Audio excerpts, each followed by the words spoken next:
I'd been a nursing student for all of 3 weeks when I pulled my first overnight rotation at St. Jude's Memorial. It was an old, sprawling brick building, a place that had been added onto so many times, its floor plans were more a suggestion than a map.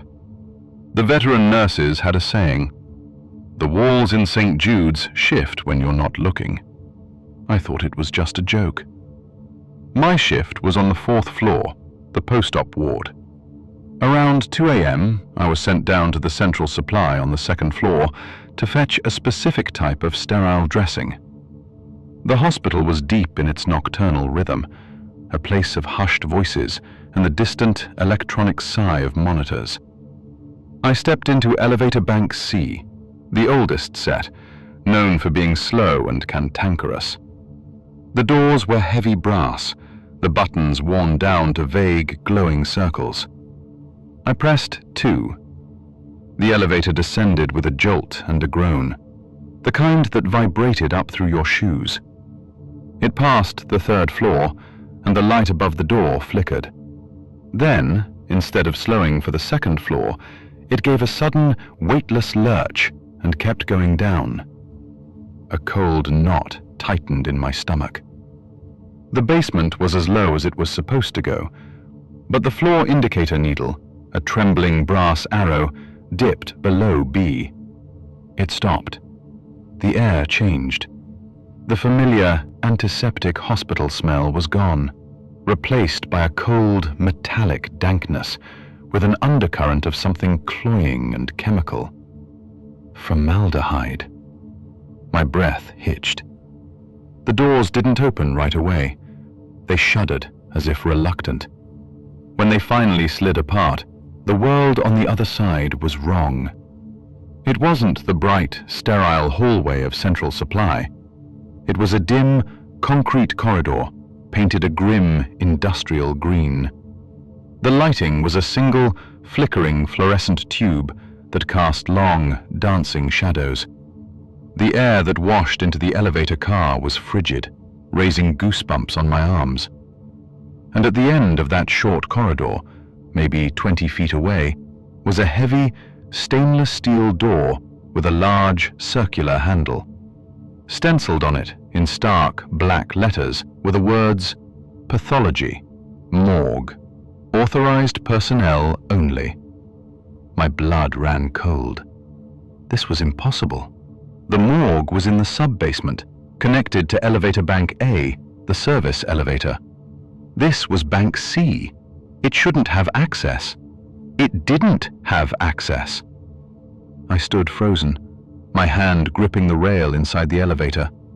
The doors remained open, an invitation to this silent, frozen underworld. I could see my own breath now, little puffs of panic in the chilled air. My mind raced, trying to find a logical explanation, a renovation, a temporary rerouting, but the sheer, oppressive wrongness of it defied logic. That's when I saw it. Movement. From the shadowy recess next to the morgue door, a figure stepped into the dim light. It was an older man, in pale green scrubs and a lab coat, his back to me. He was pushing a stainless steel gurney. On it was a long, black, zippered bag. A body bag.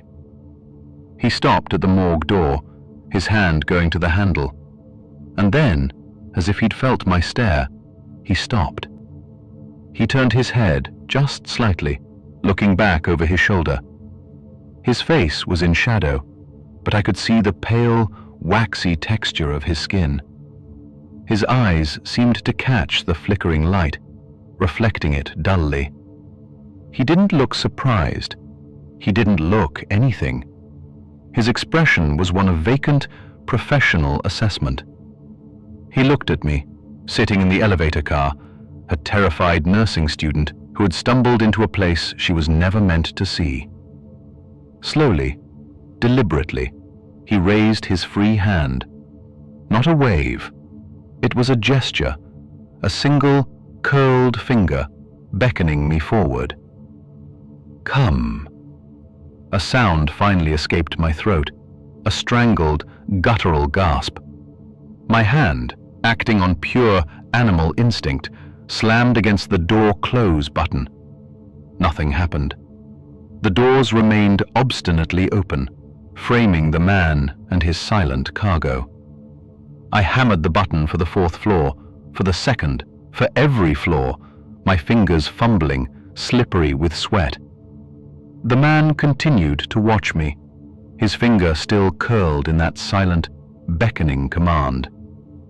Just as I thought I would scream, the elevator gave a violent shudder. The brass arrow above the door twitched. With a groan of protesting machinery, the heavy brass doors began to slide shut, cutting off the view of the green corridor, the morgue door, and the man with the waxy skin. The elevator ascended, lurching and groaning its way back to the 2nd floor. When the doors opened onto the familiar, bright hallway, I stumbled out, my legs buckling beneath me. I leaned against the wall, my heart trying to beat its way out of my chest. A senior orderly walking by stopped. "Whoa, kid, you look like you've seen a ghost. First night jitters?" I couldn't form words. I just pointed a trembling finger back at elevator bank C. He followed my gaze, and his friendly expression sobered. "Ah, you got the C-shift special, huh?" He shook his head. "That one's got a mind of its own. Sometimes it gets confused, takes a detour. Maintenance has been trying to fix it for years." He leaned closer, his voice dropping. "Just make sure you're not the only one in it when you go down past 3. It doesn't like being empty when it visits the basement." I never used elevator bank C again. I took the stairs, no matter how many flights. I learned that my experience wasn't unique. It was a story passed down among the night staff, a piece of St. Jude's living folklore. But folklore feels different when you've lived it. I didn't see a ghost that night. I saw something worse. I saw a crack in the reality of the hospital, a glitch in its architecture that revealed a cold, functional truth that was supposed to remain hidden. The elevator didn't just take me to the morgue. It showed me that the line between the world of the living and the dead in that old building was, sometimes, just a set of faulty brass doors.